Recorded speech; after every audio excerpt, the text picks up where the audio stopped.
Welcome to the Reel Study with your hosts, MrSniDBitS.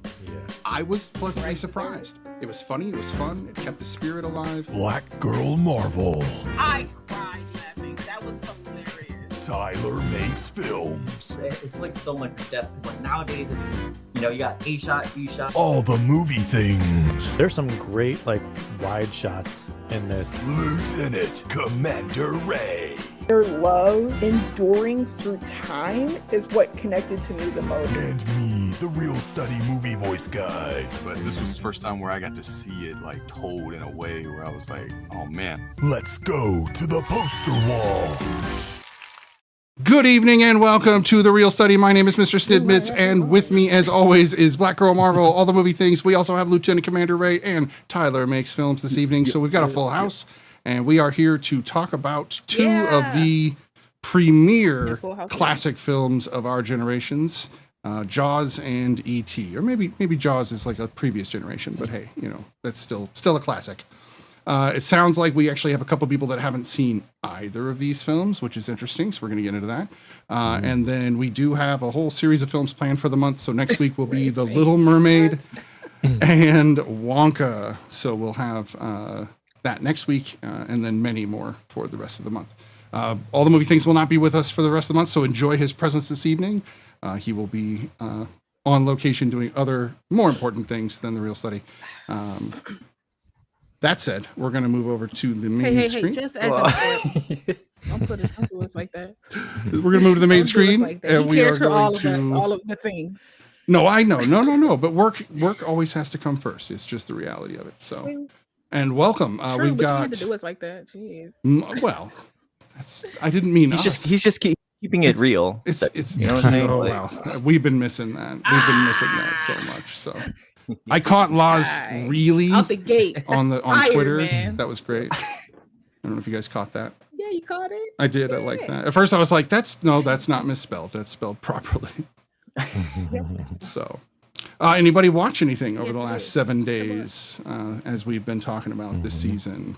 Okay, I also have seen. Okay, so there's enough of us. Let's get into this. So everybody, pick a movie you've seen this week, and I feel like I have. We're gonna go through it. So that'd be funny if we all just said we've seen something and we move on. Yeah. We saw something. We could, but not as fun. We did. Brian, why don't you go first? You seem like you saw something you want to talk about. Oh man, I saw Monkey Man. Yeah, I don't know how much I could say. It's pretty amazing. I can't believe it. To me, I can't believe it's Dev Patel's directorial debut, but also I like how good it is. But also, to me, it just means he has been studying while on set. Like he's been in the business long enough. He's seen some things that he likes. He's seen techniques over the years. You know what I mean? So he's worked with some great directors. He's been in some interesting films himself. Yeah, and this thing is, it's brutal, it's intense, it's heartbreaking. It's like a real some dark stuff that this character went through. What's the premise? For this, so it's basically he, as a young boy, his home and his community really was kind of uprooted and taken over by this it's almost like this guru and his kind of cronies. There's this kind of police chief character who is really super evil, who kind of works the guru and part of his security entourage. And this guru is kind of claims to be, came from nothing, but he's living large, and all these people kind of see him as this this otherworldly kind of person. But so he's his mother, what is done to his mother is unspeakable. So I won't even go into that until you see the movie. But so he harbors this rage his whole life, and he's this brawler, in the ring. He has this persona of a lot of it's inspired by an old South Asian like fable, and so he takes a lot of that and personifies the character of that, which is like a monkey basically. And he's not a great fighter though. Like he gets in there, and he like loses all the time. And that's the thing. Like, and one of my favorite things is like it's not super choreographed, and like he doesn't know what he's doing. Like he's trying to figure things out as he goes. He messes up royally. Would you consider it like environmental fighting, like just finding whatever he can and just throwing it at people? Some of it, fighting? Some of it is that, like, but I feel like that's even goes along with the more choreographed kind of stuff. And the thing is, it's like what I love about this is like it's not like he like automatically is this great fighter. He like he has to earn this thing, and then by the time he like he has this moment where he has to really, he's kind of forced to reevaluate some things, but he earns this thing, this way of fighting, and it's it's incredible. It's freaking, it's insane. Yeah, the cinematography is nuts. It's like a lot of handheld stuff, like almost like literally handheld, because like a lot of times when we talk about handheld, it's not like literally handheld. It's like a shoulder rig. Yeah, right. Exactly. You got it's like kitted out and everything.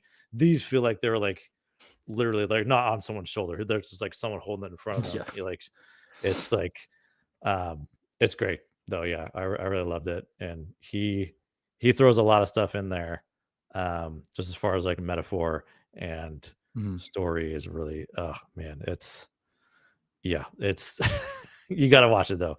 You have to watch it on a big screen too, because it really get that full impact. But yeah, I'm so glad that it went to. I heard it was supposed to be on Netflix first until Monkey Paw bought it, right? Yeah, exactly. Yeah. No, I can't imagine it being. It would have. I think it would have went under the radar a little bit, unless it was like really word of mouth kind of promoted more. But yeah, I'm really glad that Jordan Peele kind of took it upon himself to like, hey, let's get this thing out there, because I think it's already earned back its budget, which is it was only like a $10 million budget. So I think this weekend it already like, so a solid small budget film. But does it feel like a small budget film?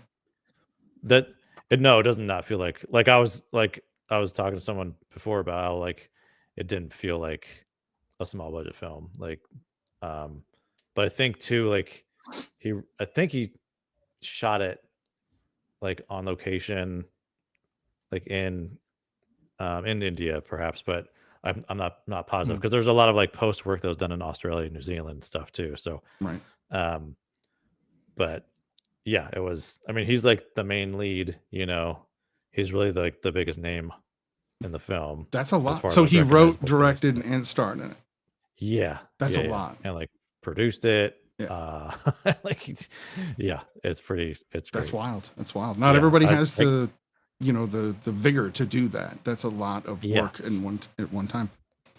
Tyler, it sounds like you saw it as well. It sounds like multiple people saw it. People in the chat as well saw it. Yeah, I've been waiting for this movie to come out. I mean, honestly, the editors must have had a field day with this movie, because it's chaos. The movie somehow it's like it's chaos, but like everything works really well. Because sometimes when you're just talking about handheld, right? Sometimes like action films, they're doing a lot of handheld to cover up people can't fight or whatever. But oh yeah, totally, yeah. But somehow it works, and like even like the music and stuff for that movie is like it's very like it's very like a movie from India. It feels like it's just a lot of inspiration from that, where like you'll get like metal, and then all of a sudden it's like symphony music, but it all works. No, totally. Like, that sounds great. Yeah. I'm excited. I love Del. Makes you want to watch The Green Knight again, huh? Check it out. It does. I mean, I think the three of us agree on that, but I know we're this panel is split on that film amongst a few other films. So Ray's like, what? Green Knight? What? Ray, did you see anything this week that you want to chat about or talk about?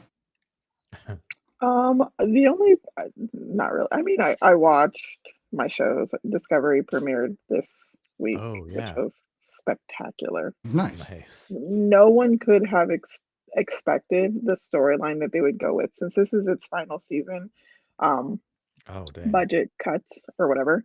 But they pulled out all the stops, and I am excited. This is probably the first time in like a really, really long time that I've been excited for a new season of Star Trek. I enjoy Strange New Worlds for it being a Star Trek show. But the identity of that show is very mishmash. It caters a lot to nostalgia watchers. I don't personally think it has an independent idea of what it wants to be. But Discovery does, and this season they were like, if it's going to be our final season, we're taking heads with us, and I love that they decided, like, if you guys watch it, like, I'm so excited because the storyline is kind of a deep cut, and it's the type of like overzealous ambition that the show has that makes this the perfect storyline for them to make the 5th season. Absolutely fantastic. Nice. That's awesome. How about you, La? Yep. Did you see anything this week? Outside of E.T. and Jaws, of course. No? Okay. No, it's okay. It's okay. Some weeks we don't watch movies. Some weeks we watch I was thinking movies, really hard because I feel like I have, but I can't remember. Did anyone see Ghostbusters? No. Oh, I have not yet, but I'm excited. I've heard really mixed reviews. Same. But I heard it's really good. The few people that I have talked to, they said they really enjoyed it. On Letterboxd, it's getting like a 2.6, so it's kind of low. I think it's good. I think people are a little mean on it. Like, I get it. Like, it's fun. Like, I had a fun time. Like, I watched it with my mom in the theater, and like we had a good time. Cool. I forgot how much like I miss like. That's what I like about the newer Ghostbusters, the science. Like that's the best part of the Ghostbusters. Well, and Paul Rudd, right? And Paul Rudd. So Paul Rudd being like, "Bustin' makes me feel like." So, all right, yeah. No, it's on my list. I'll be getting it the moment it hits the streaming. Yeah. That's just Ghostbusters. I saw some classics because I'm still trying to catch up on a bunch of those, and the one I want to talk about is Casablanca. So I finally saw Casablanca for the first time. And I think that what's interesting to me, being a person who's seen literally thousands of movies, but never seen a couple of the key classics, when I watched it, I went, oh, like over and over and over again, because it was reference after reference. And it felt like nostalgia in a movie I'd never seen before, and it was before all my favorite movies. So it was like reverse nostalgia. That doesn't make sense either, but you know what I mean? It was like, I understood so many things in such a short period of time. And then I mostly watched it because the screenplay book I'm reading is like, okay, we're going to do Casablanca now, and we're going to spoil it. So I had to get it out of the way because there was no way I wanted it totally spoiled. And it didn't disappoint. I think it still fits as a movie for people to watch today because the screenplay is good and it is well done. I like the end. Ends for me are what can make a movie, make or break a movie. And if it's got a solid ending, even if it's a slow burn, I'll probably like it. So Casablanca, my 80-year past review of Casablanca. So you guys can go check that out if you're weird like me and hadn't seen it yet. I've never seen it before, so I might check out your review. Dang, yeah. So I've never seen it. It's worth watching. I'm really wanting to start doing that. Like, I really want to start writing, like watching films that I haven't seen that are like in the zeitgeist of the world that I've never, because like either I wasn't born yet and it wasn't on my radar, or like I was older and it wasn't on my radar. So what I call birth bias, right? Movie. Anything before birth, like your birth, tends to be harder it's less palatable. For stylistic reasons, most likely, because you're just so used to the pace of your generation. But I love 80s films, though. I love it. But you were born in the 80s, so like I was born in the 70s. I love 70s movies because of that. But I was born like late 80s, so I was raised in the 90s, though. You know what I mean? So like I feel like it's still different. Like you wouldn't really get attached, but I love 80s films. I think I assume each generation kind of bleeds into the next that way, though. I think that like the 80s bled into the 90s with film. Like Jaws and Star Wars were huge in the 80s. Like. So like it still didn't die down just because the new decade started. Make sense. But there is. I think too that was like. I think the advent of VHS really helped. That's a good point. Film too. Like I couldn't imagine being a film buff before 1975 would have been a pain in the ass. Like that would have been really difficult to keep up on anything. You had to see him in the theater, right? Yeah. And then you'd hope Right. they'd bring him back. Like, oh, are they going to bring that back? Yeah. Right. Yeah. Right. There's So- no choice. But what's crazy is like Did before anybody the see Madam Web? I did not yet. No. No. Not yet. So no. Let me know when y'all do. The interesting Look thing at her about eyes, film, man. I'm sorry, Ray, I didn't mean to jump in on either. Sorry. No, it was the deep shake for me with the eyes closed. She was like, no. The interesting thing that I found out about film in theaters before like 1950, 55 was, or even in some through the 50s, it was like the 60s when this changed. They would just turn on the movie and run it. And then as soon as it was over, they rewind and play it again. And you would just walk in and watch it and then watch till you got to the part you came in on and then you'd go home. And it's very television, like 80s television, like, because you'd start a movie and like 15 minutes in, because you're like, oh, I haven't seen this in a while. But it's just a weird thought to me. I need that beginning of the movie. It's so crucial. Oh yeah. So, movies wouldn't have been as linear. They were linear still, but they weren't as necessary. You could pick things up quickly back in the old days. So, but if you think about it now, films do that now. Films will start in the middle or at the end. That's true. You have to go back and watch it all over again. So, like, as like a storytelling device, right? Yeah. It was like a storytelling device, like Ray said. So, I mean, it's just wild. Still kind of happened. Jaws being the one that we're about to review. There's some interesting facts Jaws I look up wild. about that. But it's weird because the film was supposed to come out in December of 1974, but Spielberg, being a new director and taking on something a little bigger than he could chew, if you will, was trying a little too hard, got a little zealous, and ended up going over time, and it forced them to push the summer release for Jaws, which summer was not when you released films back in the 70s. You released them when people were going to be cold and want to go to the theater, so you'd release them in November. Right. Summer, people were going to vacay. Also, there was whatever. Because they didn't have a big budget or whatever. There were a lot of things happening on set. Like the shark broke a lot. Well, there was a lot of bad things that had. Doesn't help that like, George Lucas, Steven Spielberg, and one of their friends also broke in and toyed with the shark. When they weren't supposed to, so that kind of stuff doesn't help, break. But honestly, I feel like things like that happen lead to wonderful things because it made Spielberg like think outside of what he needed to do. So he would he didn't have the shark be there enough as much as he wanted to be. So he had to like find sneakily ways for you to think that it's a shark, and different like angles and stuff. So like I think if we saw the shark more, it would probably be a little bad of a film. I think the suspense is like not seeing the shark but seeing it, so I think like that added a lot of like element to this film, like Alien. I agree. Like it just the less we see, that's still true though, because nowadays they'll just throw the monster in your face halfway through the movie and then that's all you see for the rest of the movie, and it loses. I think that's why A Quiet Place is such a good film because of that element. They do hide it of it. Yeah. And then when you do see it, it's like, oh, no. Like you get like, So that's why they kept it quiet. That's why the Blair Witch always worked for me, because they literally don't show you anything. It's the early Skinner. It's but it works. I can't stand Blair Witch. I know there are some. It's one of those movies like you either like it or you don't. Like I don't know anybody that's like, I thought the Blair Witch was okay. I've never met somebody that said that. They pretty much love or hate it. So. Why don't we start with Ray, because we got a text in the Discord about oh my god, Richard Dreyfuss is going to get eaten by that shark. I think that was pretty close to verbatim. And I know what scene you were talking. Like as soon as you said that, I knew what scene you were talking about. Yes. So you seen Jaws before this week? No, it's been on my watch list for a billion years, but this was the first time. Nice. So give us what do you think? So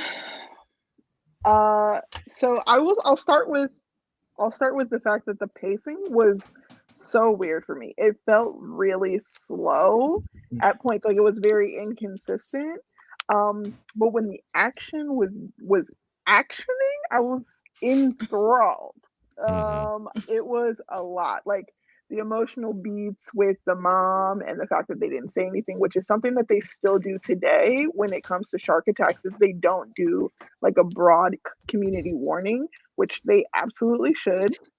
People have been pushing for that for a long time.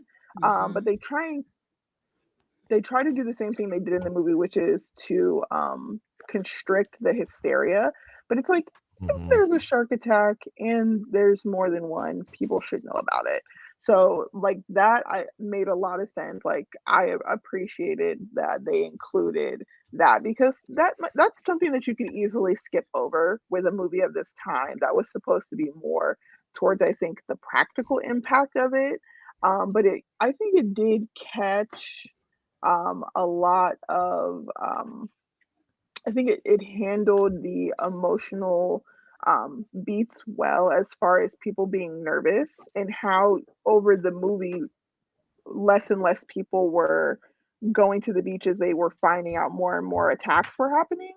But yeah, when I posted that in the chat about Richard Dreyfuss, I was like, sir, first of all, this shark cage is made of pee.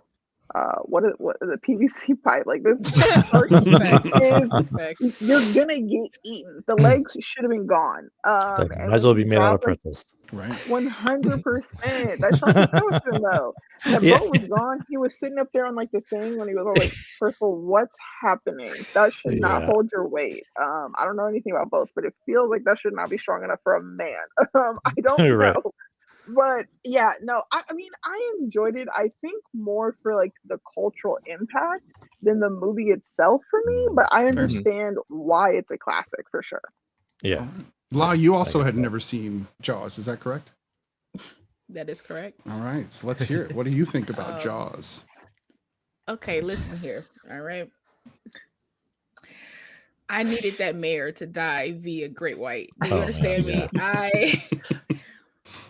Okay, I don't condone the smacking of the chief, but I do at the same time.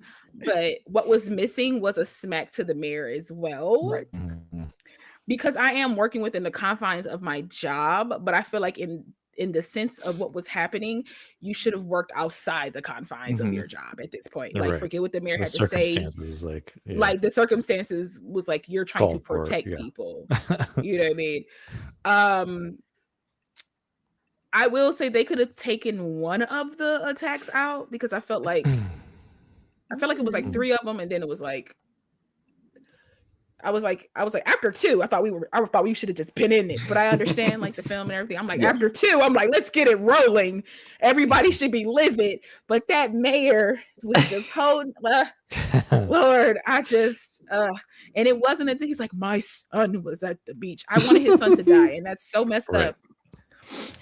But sometimes with characters like that, they only get it when it happens to them. And I think it's triggering for me because it's one of those things where it's like, I'm like, this happened to me as a child or in my life or in my community, but that ain't never happened over here. Right. Right. That doesn't negate that it happened to me. Okay. Right. And so this woman lost her son, and you didn't even want to open up this shark to see the remains of this boy come out. For sure. But you still want to keep the beach open because okay, sir, and then you don't get it until your child is in danger. Tourism dollar. You feel me? I'm just like, okay, so I just wanted to put that out there because that was weighing on me heavy. I wonder how the summer of '76 goes in that town. That's just the thought. You know what I mean? Like I wouldn't even go back to the beach. We would be traveling outside of the water. We're going somewhere else, playing to somewhere else. Let's go to the forest.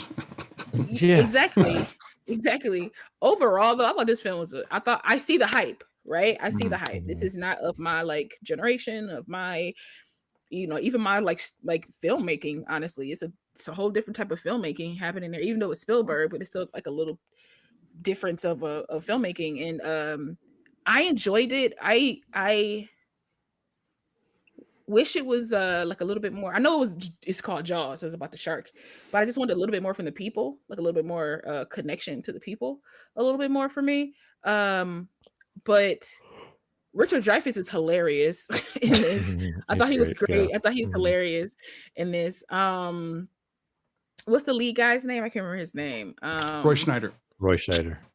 Yeah, Roy Schneider. I was like, that's a good looking man. I was like, oh my gosh. It's like, okay. I enjoyed him throughout this film. I don't think there was a time that I didn't enjoy what he did on screen, the energy he brought to it, especially towards the end when it was like seemingly it was just him and the shark. like that was a great moment. He had some great lines in there. I finally got to see the whole like, you're gonna need a bigger boat. I was like, there it is. I felt like I wanted that GIF Leo. Like, this is the only time. This is the first time clearly seeing this movie. But I also every time I've heard anyone say that quote, I've always heard that it was Richard Dreyfuss's character who said it. So when he said it, I was like, that's not what I thought. Disappointed. Oh wow. Apparently, it was also an ad-lib line, not in the screenplay. So. And I love that some of those are like the best lines like ever. And so I was happy to see that. And I'm like, did anybody like? I've heard the line at the end where he goes like, "Smile, you bastard," like whatever he said. I was like, I've heard that before. I was like, why is that a bigger line? Like, why is that a smaller line than like you're going to need a bigger boat? I think they're both on par with each other. And the fact that this movie has like two amazing like kind of hits of lines, I was just like, I like that. I don't know why, but I thoroughly enjoyed that. I thought this film was great. I thought the shark looked great. I thought the like animatronics for that was great, even though that was breaking down and messing up and stuff. You couldn't tell.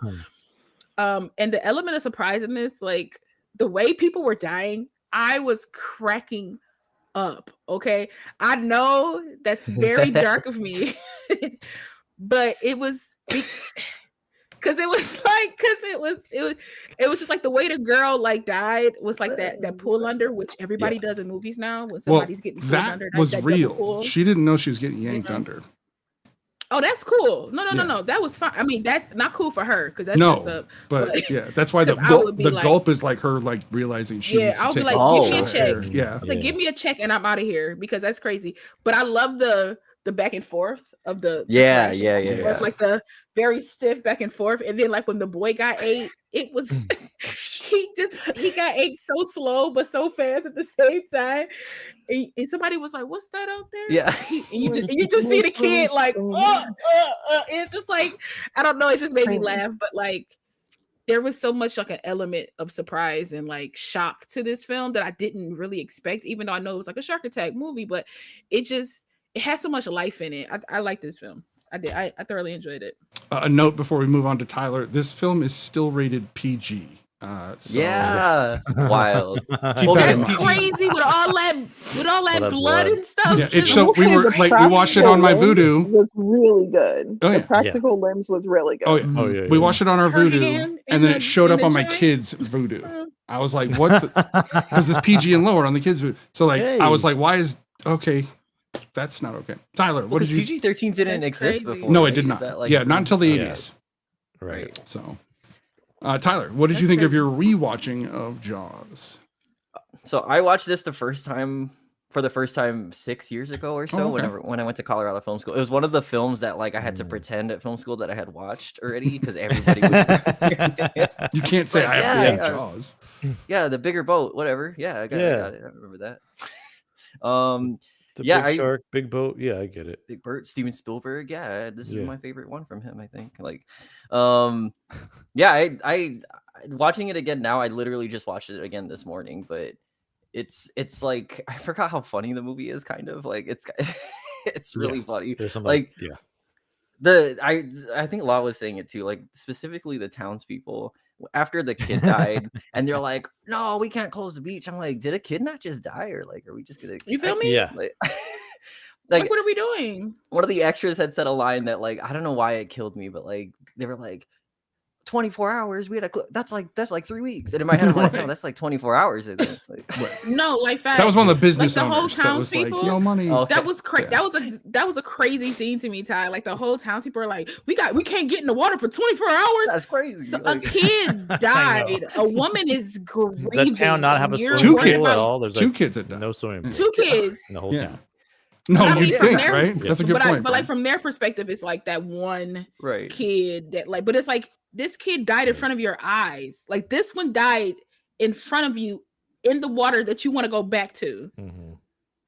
And you're, but I think it's because it's like they're kind of like, oh, well, it's okay. It's the 80s. Like, yeah, it just happens all the time, I guess. Like, also, yeah, the slapping of the police chief, I feel like it's a little rough to like for him to bear the full brunt of that slap. Yes, like, I feel like he tried a little bit. Like they all kind of gaslit him into like keeping the beach open. I don't know. He does I take the finally- responsibility, though. I just He want says to throw she's that out right. there. Like he's Mhm. from another. He's from Right. he's from New York, and like he's trying to integrate and learn Mhm. their rules and learn this town. So like he kind of cowered a little bit because of that Right. aspect. But I'm like, it's not 100% his fault. Like somebody punched this mayor in the stomach. So go ahead. Let's get back to the mayor real quick. Like, let's You get. feel me? Because jeez. Oh, I can't every time I see the Zolly shot Yeah. where Mhm. the pullback With onto Roy his face. Schrader. Yeah. It's so good because like it Yeah. it says One of the so best. much. It's not just for fun too. Like that you're seeing like No, in his totally, face, like- like I messed up. Like, But I it's a should've combination done of more. almost a perfect version of that and his expression, like Yeah. together. I don't think I've ever seen another one quite as impactful as that. Mhm. That was a I great agree with scene that. too. I've seen that in everything. Like when they do like movie promos or like 100 movies, anniversary. They The always movie? use Yeah. that They always show his dollar, that clip yeah. of him with that pullback. Yeah. Yeah, I forgot how funny this movie was. But it's like a great like what you guys were saying too. I can see why it's like so impactful. Like Yeah. but also like I have this weird thing with this movie, like timeline wise. Like I'm like, oh yeah, like an Alien, but I was like, Alien came out before Jaws, right? Nope. After. Nope. After. Okay, 4 so years yeah. after. Yeah. Mhm. So like who drew inspiration for what? But anyway, Jaws is very Right. inspirational to a lot of different movies. So Oh yeah, totally. Mhm. Yeah. thanks, Spielberg. This film got sued a couple of times.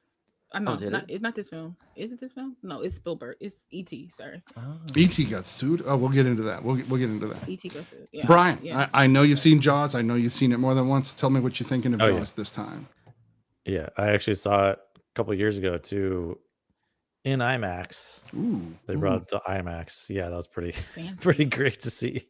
All that great stuff on that kind of screen. But yeah, I mean, I can't say it's super fascinating to hear folks that haven't seen it ever. Like I get to like I feel there's some sentiments to where I similar to how I feel about like Citizen Kane, where it's like story wise, it's like kind of bland. But Mhm. like I see, but as from like a filmmaking perspective, like yeah, it's freaking phenomenal. Like they were doing things they invented back then. You know what I mean? Like they were doing stuff that was never been done. So, and cinematography was great. And for me, for Jaws, like I love all of it. Yeah, it is like slower paced, and I think part of that too is we're used to so much fast paced things nowadays too. But especially when it's like something like this, where it's like the blockbuster. You know, like this is like what started the blockbuster and everything. And but I think also like people weren't used to those kind of things back then. Like they were seeing the shark attack for the first time on a big screen. Mhm. And yeah, for me, there's like so many great things that I always look forward to, like the Zolly, like there's the Oneer. I posted like a YouTube clip of a breakdown of the Spielberg Oneer that's in this. And that's the thing too. Spielberg was like already a master at blocking and doing a Oneer, you know, even back then. Like and he's continued to do it like pretty much in every single film he's done since then. And so it's like a subtle Oneer too. Like it's a subtle, like the way he does it, you don't even like really realize it until you like go back and watch it multiple times. And you're like, oh wait, okay, we didn't cut. And the way he's using the blocking of the actors, we're getting multiple like types of shots. We're getting wides. We're gonna meet him. We're going into a close up at the end of the whole take, and it doesn't cut the whole time. So he's like using the frame as a way to like cut effectively in this one scene. It's like, oh God, I just like love that stuff. And yeah, and like the it is kind of funny, like the funny stuff there is, like, you know, you guys are so right, because I feel like Quint is also like unintentionally funny sometimes. Like his stuff is he's just like he's like a pirate, you know, he's just a pirate. Yeah. You know, like his stuff is great, but like The nails on the and it's- chalkboard. oh my God, Yeah, I had to turn it down What a because way every to other introduce thing, a you know, character. right? Yeah. They that were whole apparently going to scene, too. introduce him in a different way. So they were actually going to have him watching Moby Dick with Gregory Peck. And Spielberg went to Gregory Peck and was like, hey, can I use this movie? Because he owned the rights. And Peck was like, no, I was so shitty in that movie. Do not ever put that on screen again. That's why it's not in it, because he was like, no. So they had to go to the chalkboard scene. How is Gregory Peck right? Shitty. That's what I'm saying. Like, but obviously he has feelings about that. No, totally. I get it. Yeah, like, man, that's amazing. But, obviously, the parallels between obviously the parallels between this and Moby Dick, especially with the Quint character, are 100% there.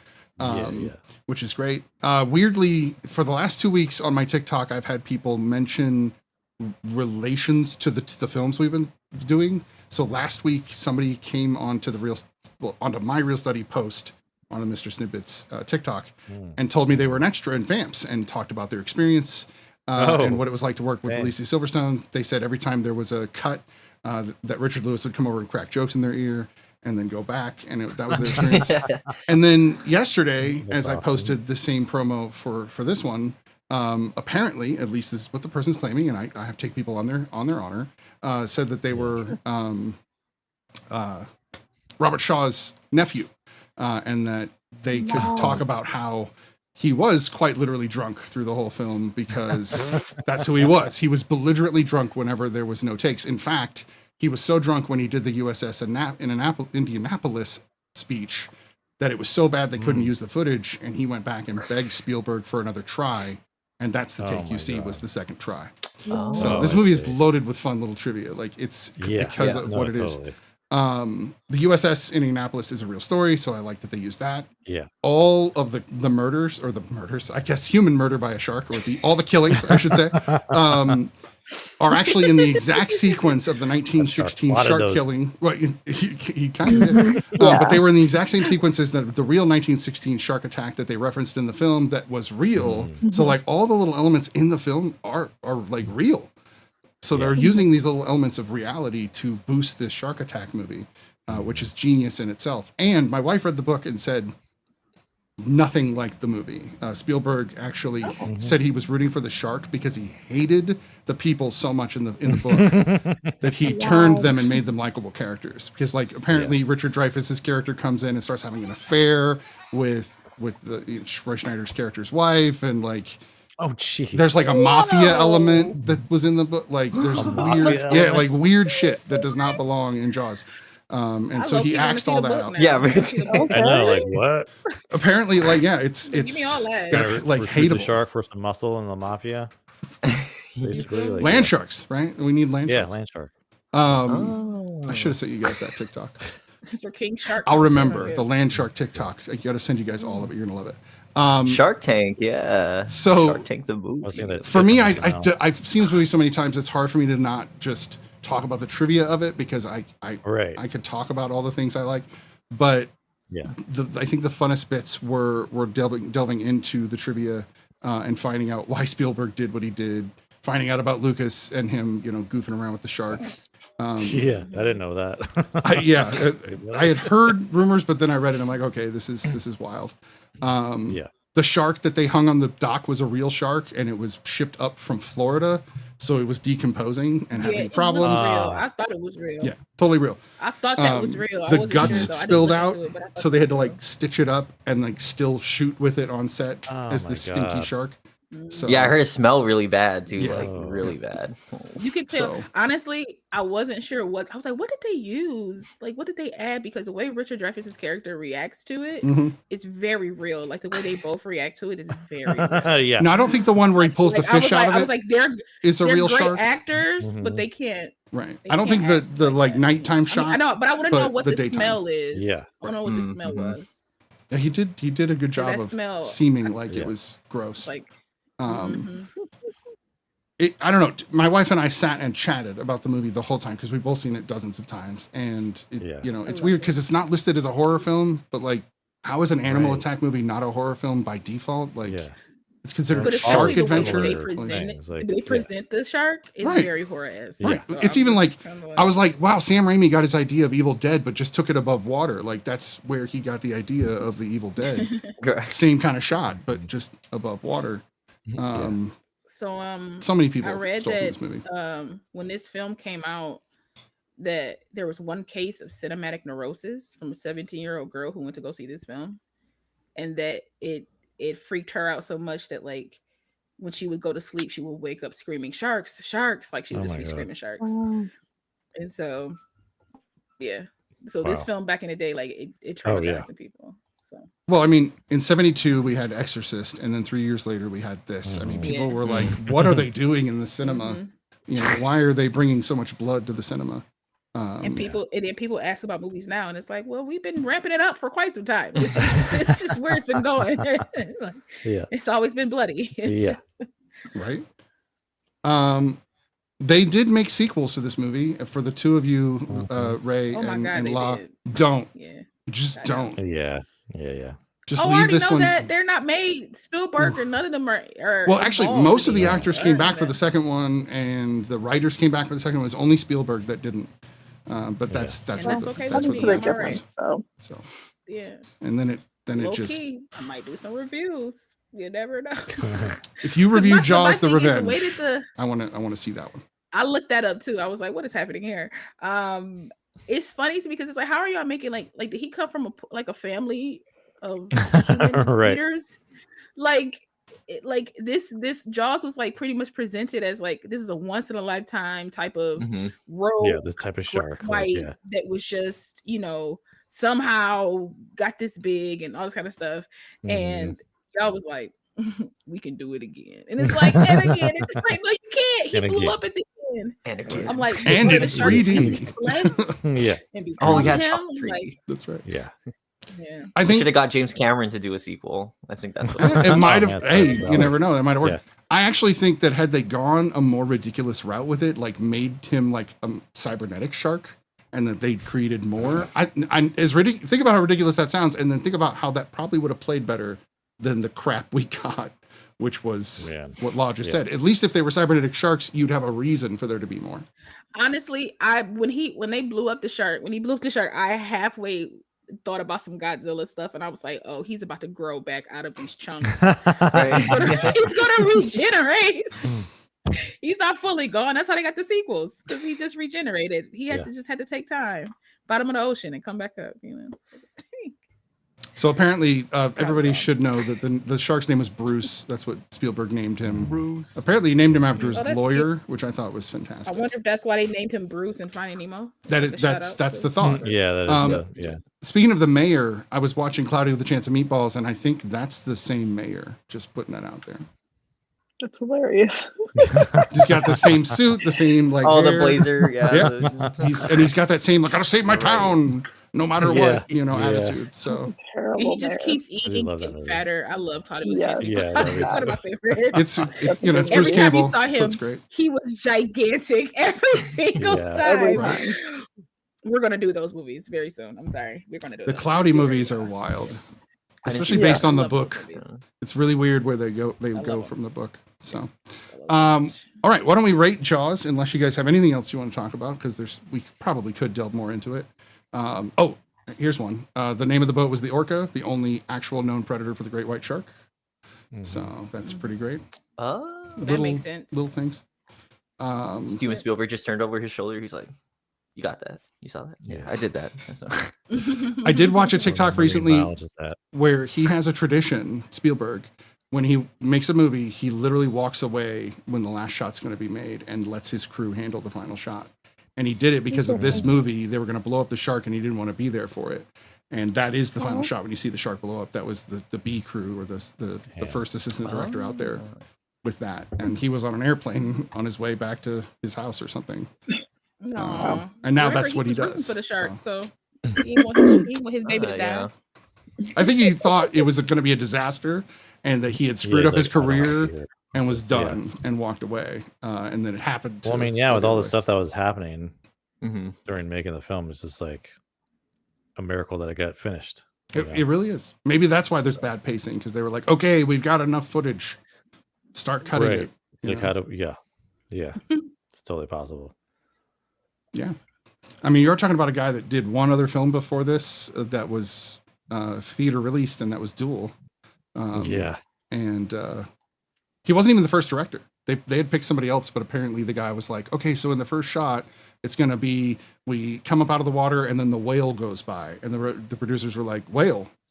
We're not hiring a guy that doesn't know the difference between a whale and a shark, buddy. Oh my god. So they hired Spielberg, this new guy. Yeah. Oh no. Yeah. Anyway, let's rate it. Ray, what do you think of Jaws, 1975? I'm gonna give it 2 ratings actually. So Interesting. for the cultural impact and I think the creative ambition of the movie, I will give it a 9 out of 10. It was definitely shooting for the stars. Like I was talking to my brother about it actually yesterday. And like the fact that it will be 50 years old next year is crazy. Yeah. So for that film to be made and look like that 50 years ago, I'm gonna give it a 9 out of 10. My own personal enjoyment of the movie though, I'm probably gonna go 6 out of 10. Oh wow. I'm sorry. Now, with a 6, no, that's the joy of the real study. We all have different ratings, but would you say a 6 means you may watch it again in the future? Like if you were with somebody and they were like, I've never really seen Jaws, would you put it on with them? I would say maybe. Okay. It's a definitely maybe. All right. So it's not a no. That's the big question. Yeah. Okay. No, it's like there are definitely movies that I would absolutely never watch again. And The Green Knight is one of I'm sorry, we were talking about this is amazing. Love it. All right, La, what did you want to rate Jaws? I'm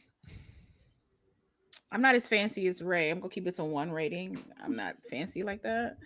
I give this a solid 8.5. I guess it's a solid 8.5. It's a I see the nostalgia of it, even though I don't have any of that at all, anywhere in my bones, anywhere in my hair, nowhere. But I see the nostalgia. I can see why this is something that like the zeitgeist picked up and didn't let go, because it's something you didn't see before. It's an angle, a story like you've never seen before. And people have been trying to replicate since, and it's like sometimes they get it and sometimes they don't. So give us an 8.5. It was beautifully made. I like films where the characters are so rich in a sense that I don't like them or I can root for them, even though I would have liked a little bit more character stuff. And it's it's like just a hair more, because it's a 2-hour film. I still don't feel like I know these people, you know what I mean? So it's just one of those things, like, but I get it. It's about Jaws. It's about the shark. So I know the shark better than I know the characters. You know what I'm saying? I think that's the way it was supposed to be. But yeah, this was great. I enjoy like the little lines. I enjoyed it. It felt real. Like I enjoyed that it felt like the family felt lived in. Like when he was on the phone talking to somebody and you could hear the mother and the son talking in the background. That's just life. You know what I mean? Like that happened. So I like the little elements of like real. I like the fact that this mayor is a small town mayor who thinks he's a big town mayor, and he's like, we have to keep it this way, and we got to keep things silent. We got to, because that's real. That's what they do. They want to keep their image. They want to get voted for another time. This is how he pays for his little trips and outings and maybe some undercover stuff that he does. Like, you know what I mean? Like I'm building these like stories in my head because it's like all of this felt very real. It's real that you have a Captain Ahab like character that's like, all I do is kill sharks for a living and I'm good at it. You know, he felt like Kraven the Hunter to me in the sense that like a shark was going to take him out. No human would take him out. Like Kraven is like only another beast like me could take me out. And I feel like that was his character. Like he was waiting for, I'm sure he didn't want to die, but that's probably the only way he was going to die. You know what I mean? I didn't see him dying like drinking in a cabin or even drowning. He had to be eaten. Like it had to happen. No, he had to be. So I just felt like, first of all, like everybody, the eating. Oh my god! Okay, that was such a good scene. That was such a good scene. Oh my god! Like just how they did everything. Like that was just such a good scene. Like how everybody died. Honestly, Wild. There's no cursing. There's no sex. Like they have changed the there's rating on movies before. Like they need to somebody come back and look at this real quick. This one definitely needs I to be think revisited. Janine- PG-13 But I at think least. Janine said that At least, Janine yeah. said that like Spielberg essentially created PG-13, Yeah. and it might Right. and so it's like one of those things where it's like Well, something like this had to have happened for them to He up kept it. pushing Like, the oh, we need another boundaries. one. Like Temple of Doom Right. was PG-13 because Yeah, they were they like, were like- dude, you're ripping hearts out at They were this like, point. Like, no facts. Yeah, Like, yeah, another yeah. one. So I thoroughly enjoyed Yeah. this film for the magic that it is, Mhm. and I enjoyed it. Do I think I'll ever like watch it again? It's a high possibility that I probably will, but it'll be one of those films that I'm like, let me watch Jaws again. It'll be like a decade from now. Let me watch Jaws again. You know, I think it should be a year from now, but that's just me. I think this movie can be studied, and there's a lot. There's a hey lot going on. Snitty, here. you never know where I'll be a year from now. It might happen, man. That's true. It might happen. That's true. All right, Tyler, what do you rate Jaws? Well, first of all, my jaw was on the floor for this one. You know what I'm saying? Wow. Like, that's the best I could do. I was literally cooking it up like the whole entire time. Writing Like, it down for you. You didn't hear a thing the past 20 minutes. He's been working on it. Doing it. We're gonna need a bigger show. Yeah, I'm saying. Whoa, nice. so good. A big Um, show. I don't know. Every time I it's hard to rate this movie because of like my nostalgia for it, and it has everything that just has me thoroughly chuffed every time. You know, like I'm just so ready for it. It still looks good every time I go back to it. Like the movie looks really Right. good for being almost 50 years old. Yeah. I'm gonna give it a 9.5. Period. A 9. I'm kind of surfing. I'm surfing the ratings for this one. You know what I'm saying? Yeah. But like, Your puppy has That's an it. opinion, it sounds like. I know. Do you want to talk about it, bro? He's like, I had to watch this. It's a whole 9.5. movie." He was like, God. tell him the truth. He was like, tell him the truth. Movie is trash. Tell him 2. the It's a truth. 2. No. There's got to be somebody out there that thinks that. It I'm was too curious why, rough but- for your Oh, dog, huh? Really? Yeah. All right, Brian, let's hear it. It's a 9 for me. It's just like, you know, there's a nostalgia factor in there too, but like there's a filmmaking aspect that I love about it. Mhm. You know, Yeah. I mean, yeah, still looks great. I don't see it too often, but I'm still, and I've seen this, you know, at least half a dozen times, you know, over the Mhm. years, and probably more than that. But whenever I do see it, though, like, yeah, like all those scenes, you know, those attack scenes really, yeah, especially with Quint and everything. But I mean, and like that, and the guy, I think about like the filmmaking of it too. Like, I think about like the behind the scenes, the BTS photos that you see of this film, like they're just on these like platforms or on other boats trying to shoot this damn thing. Like, it's just, I Wild. mean, Well, yeah, and it's mostly insane. shot handheld because the boats Yeah. were swelling, right? So Yeah, exactly. Spielberg's like, no, Yeah. you gotta have it on humans so they can We gotta, like, compensate. Which yeah. means they're looking down the barrel of a camera that's not shaking, and their bodies, yeah, like, that would make me throw Right. up. Like, I would throw up Yeah. everywhere. For sure. That'd be terrible. but Yeah. yeah, it's a 9 for sure for me. All right, I'm gonna just wholeheartedly agree with Brian. It is a 9. This is a classic. Oh, I'm shocked. If you haven't Of course, seen, it's gonna say 10. well, you know, I there are things that probably could have been improved, and that's probably why it's not a 10. Right. I also don't watch it Yeah. all I the get time you. like I do other movies.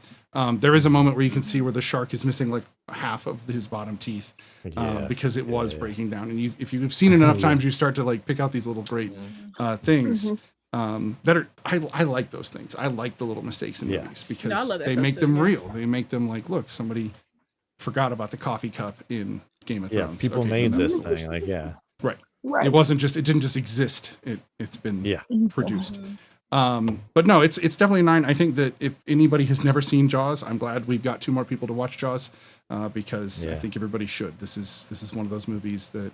And Ray, thank you for watching a fairly bloody horror film for us. We I appreciate was that. screaming multiple times. So Oh my gosh.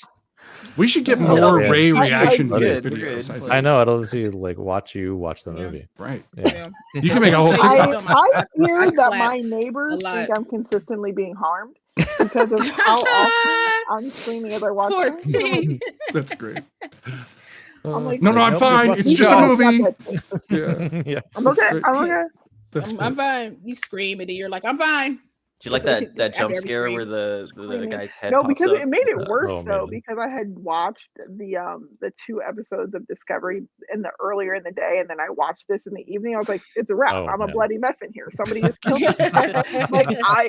Like it is no, I was screaming. Like that's the one thing, like why I gave it such a high, I think, cultural and like filmmaking rating is because it really is the masterpiece that people say that it is. For me, that like my enjoyment wasn't there, but I fully get it. Like it looks beautiful for being a 50-year-old movie. Like some movies that are 50 years old do not look pretty. They're not beautiful. Not at all. They don't age. Not No, even a but little this bit. it really is beautiful. Yeah, so Yeah.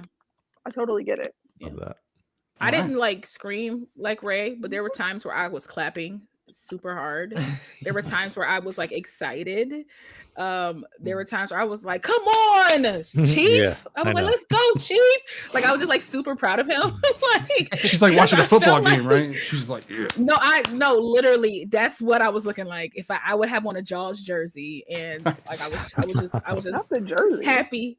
No, that'd be a dope jersey though. I might have to like create that or something. That'd be a dope jersey if they don't have them already. But I was like super excited for him. So I found myself clapping a lot. I was like, he better get out that water. Like I'm like commenting to the movie. And that's how I know I'm like in it You're and I enjoy so it. So. funny.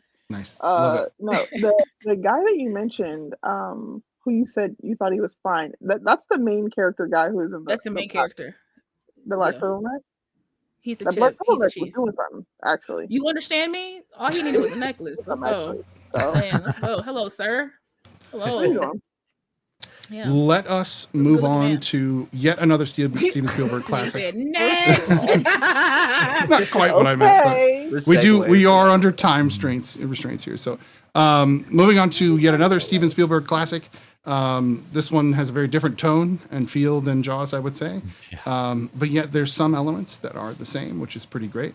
I was going to pick Close Encounters because I absolutely adore that film. I think it's one of his underrated films. Another Richard Dreyfuss. And Dreyfuss Spielberg playing a messed around. completely opposite character because he's kind of a douchebag in that movie. Terry Garr is brilliant in that film. Shout out to Richard Dreyfuss though. Actually, he's had like a really complex, like varied career. Like shout out to him. Totally. Yeah. I mean, but he's been working with the director Rat Pack since the 60s or the early 70s with American Graffiti, and then he did Jaws and Close Encounters. He's worked with those guys a lot of times. Yeah. So E.T. is a 1982 release by Steven Spielberg.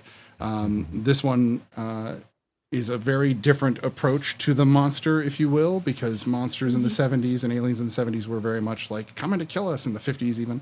And Spielberg decided let's change that and make the monster the nice guy. Ray, I think you had said you also had not seen E.T. Is that correct? I will say that I did see this as a child, but I had no living memory. So this was very much the first memory watch of this movie for me. Well, being that, I love hearing the take on somebody that hasn't seen the movie before, because that's kind of where we go with this. So not normally going to put somebody on the spot twice, but I really am curious what you think before we give our... I want to interject though. Have you seen Mac and Me before E.T.? Have you seen?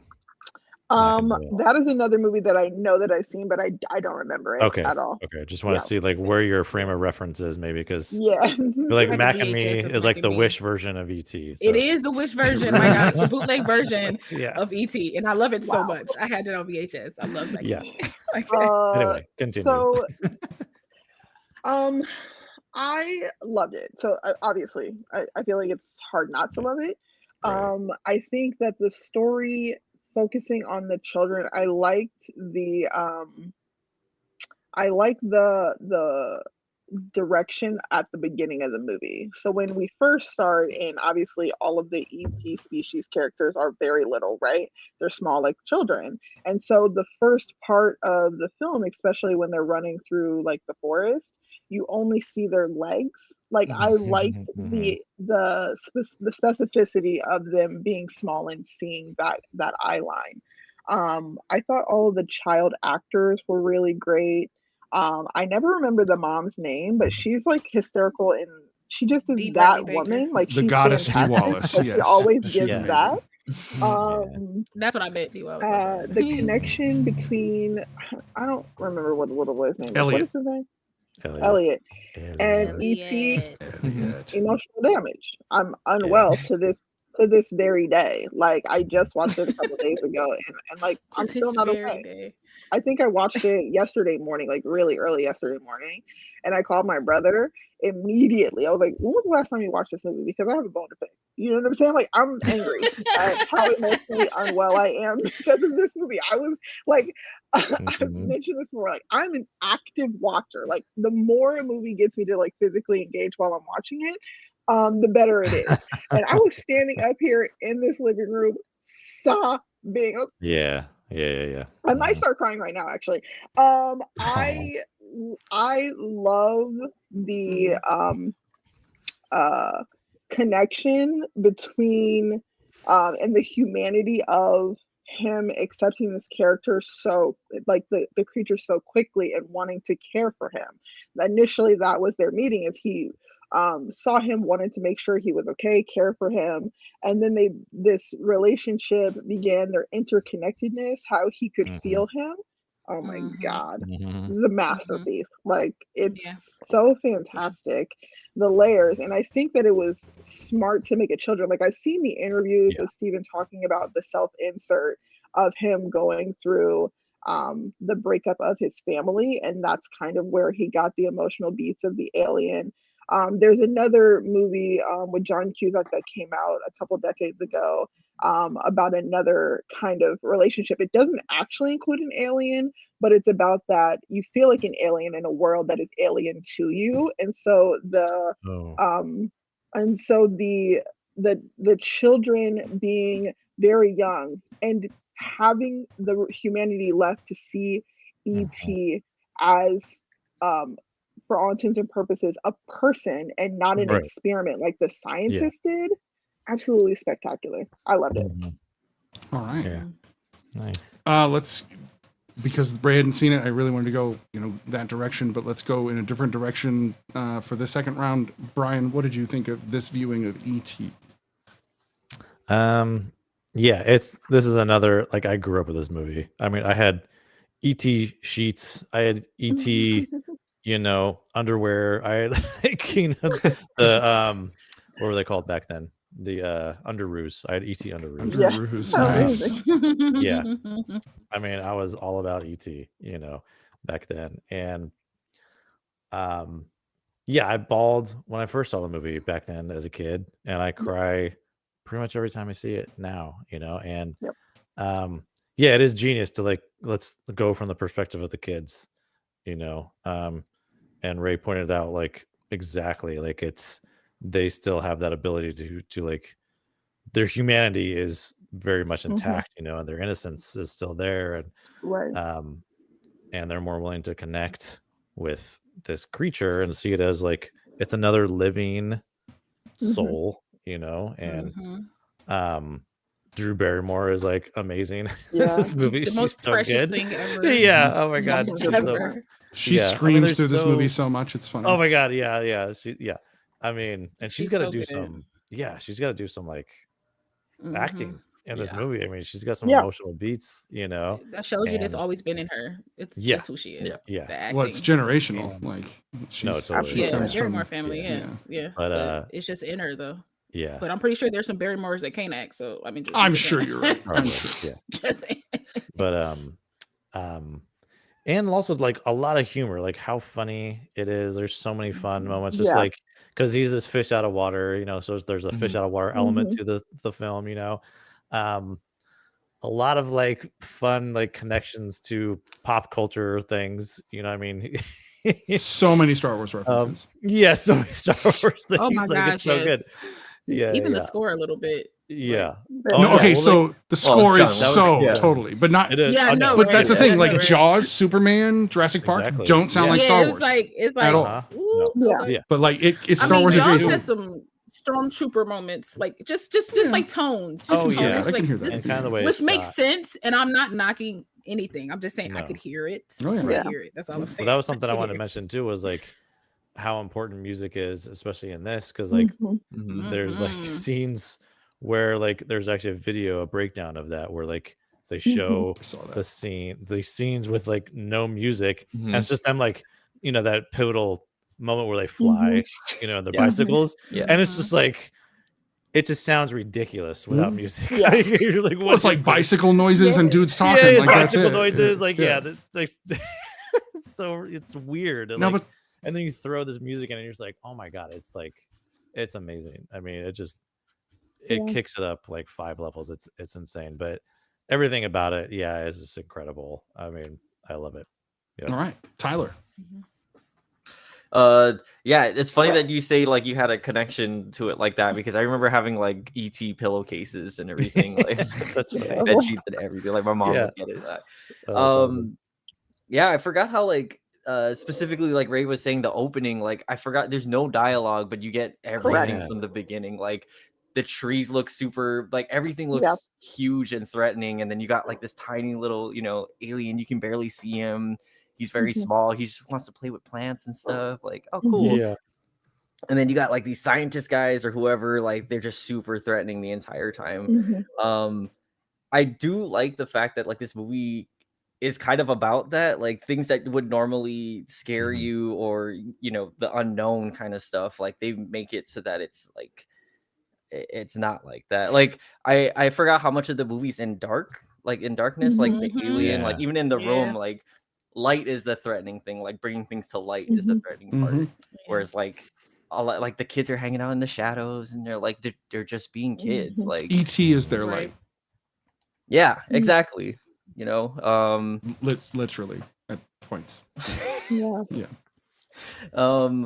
Brian, like correct me if I'm wrong, but I was looking up the cinematographer, but he did like the Goonies and all of that stuff. So like the movie looks like super good. Like I mean, he did The Color Purple too, and and like Twilight Zone, the movie. He's like worked with Spielberg multiple times before. It has that Wonder thing that he loves doing. It's like that blocking every time. Like every time I think I watch a Spielberg movie, it's the blocking that for me. Like, just insane. Yeah. But even like the effects and stuff, like it's just so much like in par with like it's funny. Like it's cool that we did Jaws too, because it's kind of in par with that. We're like, I feel like I didn't really like read up on it, but I'm sure they had a bunch of technical problems with, you know, ET and all that, and they had to like hide that constantly. So and it has one of the best one-liners. I think it's just a really subtle line, but like penis breath is like the funniest insult. It's just so like 80s, just like but it cuts. So like, you're just like, dang. Okay. Like even the mom laughed, like she's like she's like, Elliot. No, I love that moment with E.T. La, what did you think of E.T. this time? I know you've seen it before, but I've seen it a billion times. I grew up with this film, even though it didn't come out. It came out like what, 4 years before I was born. But still, I grew up with this film. Let me just throw out some fun facts. Yeah, let me throw out some fun facts real quick. So Janine kind of already touched on it a little bit in the comments that Drew Barrymore thought that E.T. was actually real. She would bring him gifts. So she would like bring him gifts, or like they would find her. Dee Wallace talked about it too, that they would find her just like on her lunch break talking to ET. So Spielberg didn't want to crush her to make it so to be worried. So he made it so that there was always an animator, like somebody doing animatronics, so that when she would talk to ET, it would talk back to her and gesture back to her. And she didn't know that. She found that out on her show, and she dang near cried a little bit on her show when they told her that, because she didn't know that. For this film, M&Ms, I mean, they wanted M&Ms, but Eminem said no. And so that's why they got Reese's Pieces. And I'm saying this for people who have seen this, or who do know these things or don't know these things. I'm just saying it for the podcast in large. So so they wanted M&Ms, but I think M&Ms was like, nah, because Spielberg at this time was like a little new of a director, and I think they kind of like was like wanted more money. And he had Raiders. He had a Jaws, Raiders, Close Encounters. Like he had a few movies. I'm not saying like newer director, just like with this plot, with this story, I don't think they believed it, and so they were just like, "Nah, we don't have to put our We don't name want on some that." slimy alien holding our candy. Yeah, like So a they greasy used alien hand Reese's touching Pieces, M&Ms. and Reese's Pieces. Reese's blew and up Pieces have after been this out, movie. Taylor, since the like 50s. They've been out a long time. Yeah. Like they've been around a long time. Yeah, right. And they like blew up like after this film, Yeah. and I think Oh, yeah. maybe M&Ms ain't hurting none, but I'm just saying. I think But if you think about Reese's it, as a M&Ms company, right, but or if as you a think brand, about it now, blew No, up. totally. yeah, as after a this, brand, like blew up. Yeah. But if you think about it, M&Ms now have their versions of Reese's Pieces. So I just think it's interesting. Interesting how that works, right? That's a thing. I'm just saying. So there was a Indian film, I believe, called The Alien. And yeah, it was an Indian director. I can't pronounce his name. But it was a film that came out in like 1967. It was called The Alien, and there were allegations that Spielberg took the inspiration for E.T. from this man. Oh. Here's the description. This is how he described it: a cross between a gnome and a famished refugee child. Large head, spindly limbs, a thin torso. Is it male or female? I mean, or it's not a neuter? thin We torso. don't know. But, Like, you know, he's not at chunky. all. That Yeah. torso. You feel me? You know He's what I all mean? torso. He like- eats. E.T. eats. So they said, well, what its form basically conveys is a kind of ethereal innocence, and it's difficult to associate either great evil or great power with it. Yet a feeling of eeriness is there because of the resemblance to a sickly human child.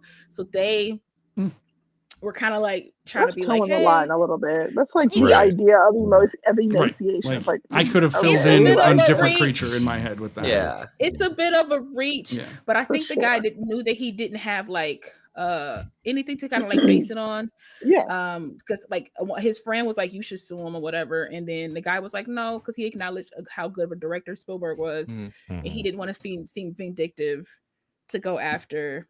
Well, type of and thing. Spielberg didn't invent E.T. Another guy invented E.T. And then Spielberg didn't even write the film. It was written by a woman. It was written by So, a like- woman, actually. Right. So like, Which I thought was very dope.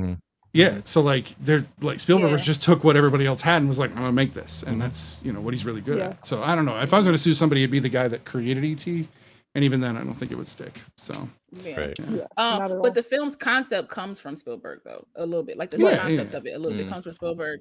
But and then another person tried to sue this film because she tried to sue Spielberg for $750 million because she claimed that her one-act play. And the play came out in like 1984, that her one act play was the basis of ET, and then like she lost that because the judge was like, you have nothing here, like, and if it is Right. similar, that was What's just wrong with oopsie people? daisies. $750 Like million? what's the play about? 750. I know. Nothing. It's called like Grief. Loki from Maldemar or something like that. So I don't know if y'all want to look that up. I don't know what y'all want to do with that. Look that up. But I just thought that was very, very interesting. Maldemar. I just thought that was just very interesting. Just little tidbits about E.T. I love this film. Okay, so I had an emotional breakdown watching this film today. Had it when I was a child a lot because I watched it as a child. I always cry. I don't think I've ever not cried from watching E.T. over the span of decades I've been alive that I've watched E.T. But because of the things that's been going on with my brother, some of you know, some of you don't. And this film is very much like the releasing of something, because I really feel like Elliot, we're watching this from a kid's point of view. Oh, also one more thing, Spielberg filmed this chronologically so that the kids could feel the emotions from every scene. So I thought that was very cool too. Oh, It's a tricky thing to do because it's rare that films are filmed in chronological order. So the Well, fact that luckily, he could do it that, took Twice as place long in to make. Yeah. too. right, but it took place in one kind of localized area. It almost was a bottle film, so that might not be as hard, but at least neighborhood. But I thought that was very cool that he it seems like that everything that Spielberg did in his film, he did with the kids in mind and not with adults in mind. And I thought that was very cool, especially And since imagine the kids are doing like his stars, you know. Yeah, and imagine doing only the scenes with the kids in chronological order would make sense, but he could still shoot all the other scenes. All the other that stuff. didn't involve the Right. kids, Right. Yeah. you know, So I any thought way that, he but I wanted thought to that do was really cool because Yeah. sometimes it's easier for kids to have that through line to be Sure. like, oh, Yeah. this pull from this. But I love this film because it just, I don't know, it just reminds me of a releasing, I guess, or a second chance, because throughout this film we don't see their father. We know that their father left their mother, and I don't think any of the kids in it got to say goodbye. You know what I mean? In any type of way. And like, so E.T. kind of takes like the form of their dad and allows them to even like wears say his robe. goodbye.